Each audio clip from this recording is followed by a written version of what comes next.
So in this example problem, what we're going to do is we're going to determine the moment of inertia of the area shown in the figure below. So our first step we're going to take is we're going to split this area into sections, all right, into different sections. All right, so the first thing we'll do is we'll break this into two parts. The first part, all right, will be a rectangle that is, the base of it is along the x-axis. The height of it is 150 millimeters. And the width of it is 100 millimeters. All right. So the second section we have is our hole. All right. The radius of our hole is 25 millimeters.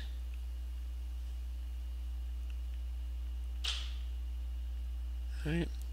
And that the centroid of our circle is 75 millimeters from the x-axis.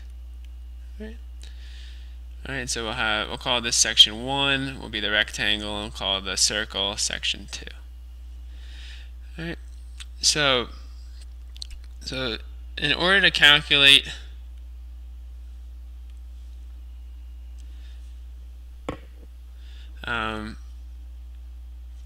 the total moment of inertia, alright, we know that's going to be equal to the sum of all of our sections. In this case, we only have two sections, so we have a solid section I1, and then our second moment of inertia is a hole through the center of our block, so we're going to subtract the contributions from the hole. We're going to subtract I2 from I1 to get the total moment of inertia about the x-axis here. Alright, so these are both going to be x. Alright. So we're going to just do each of these calculations one by one using the parallel axis theorem. Alright. So I'll use the parallel axis theorem.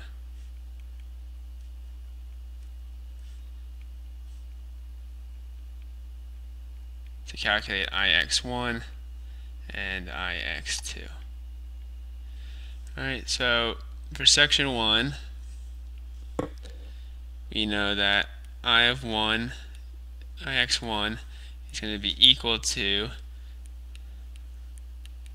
the moment of inertia of Ix1 about its centroid plus the area of element 1 times the distance from the x-axis, or dy1 squared.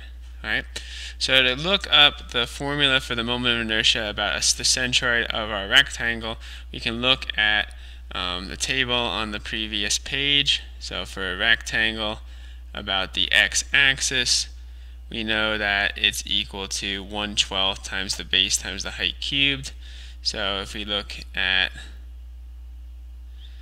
so we can write here that would be equal to 1/12 times the base times the height cubed.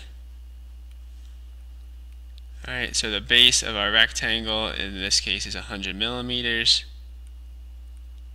and then our height is equal to 150 millimeters. Alright, and then the other terms we need to calculate the moment of inertia are the area.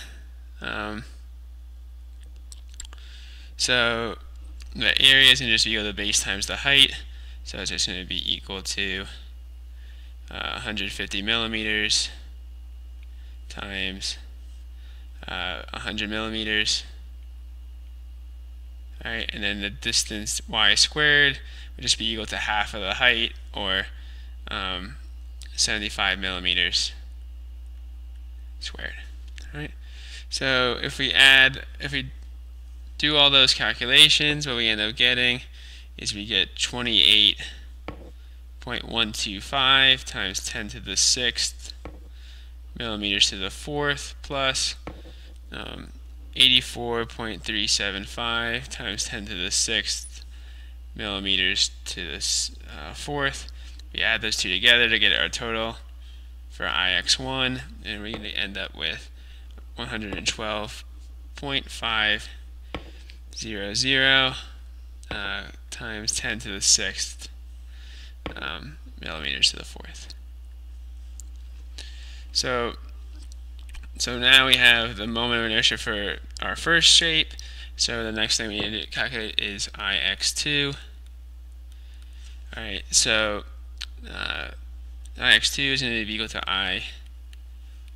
IX2 about the centroid plus the area of section 2 times dy squared for section 2.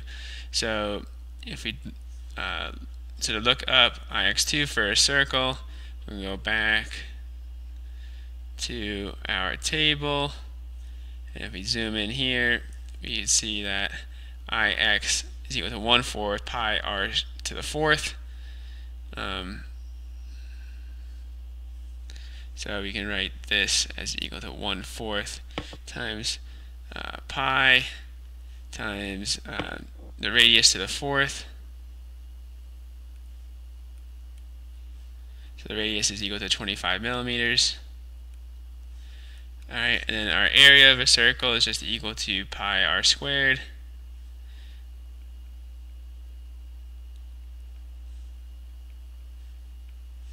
Alright, and we multiply that by the distance from the centroid of our circle to the x-axis, which in this case it will be 75 millimeters.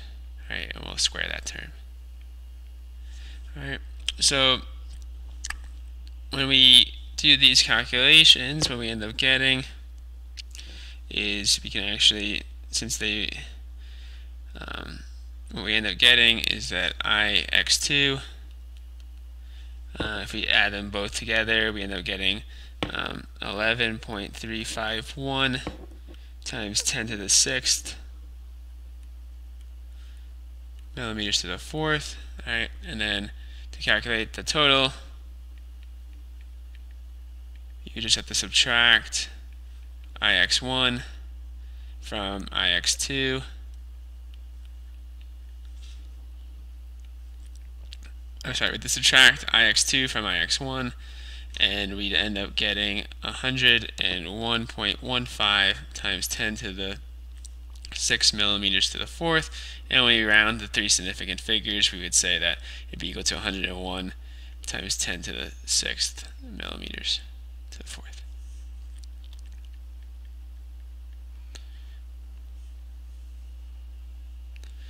Alright, so just to recap our problem here, we first split our composite section into two simple shapes, a rectangle and a circle, and for each of those composite shapes we then use the parallel axis theorem to calculate the moment of inertia of each area. So the parallel axis theorem is just the moment of inertia of the shape about its centroid plus the product of the area of that section times the distance from that area centroid to the axis of interest. So we did that for both the rectangle and for the circle, and then to calculate the total moment of inertia, the only thing we had left to do was just to sum the two areas together. In this case, we actually had to subtract the circle from the rectangle because it was a whole as opposed to an addition on the composite section. Right? So that concludes this example problem on how to calculate the moment of inertia of a composite section.